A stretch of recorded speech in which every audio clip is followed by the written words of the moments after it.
Секако дека ќе се одрази, значи не е само на бројот на туристи кои би дошли или не би дошли од овие држави, се одразува на тој начин што сите енергенци поскапуваат, поскапува све, цените не може да ги задржиме и се намалува моќта на секој турист од било каде, од било која држава нели да потроши и да иде за надвор од своето место да направи одмор, пример од 15-20 дена, вака ќе треба да направи 5 дена, ако би дошли.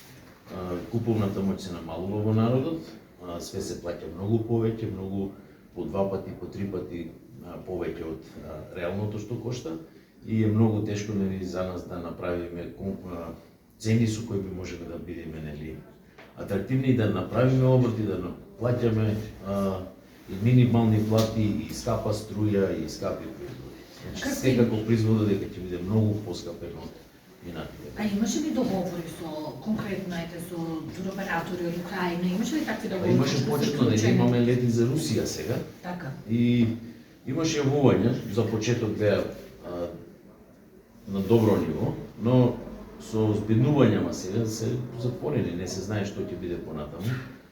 Се надеваме само на добар компромис, на добар разум кај сите големи сили да можат ова да го решат што побрзо на маса и да одиме понатаму. Значи тоа е општо за цел свет би рекол, не е само за нас во Македонија. Ние не сме голема сила што би кажале како треба и што треба да се направи, но стоиме тука и сме на се што би можело да биде позитивно во помош за решавање на овој кризен случај.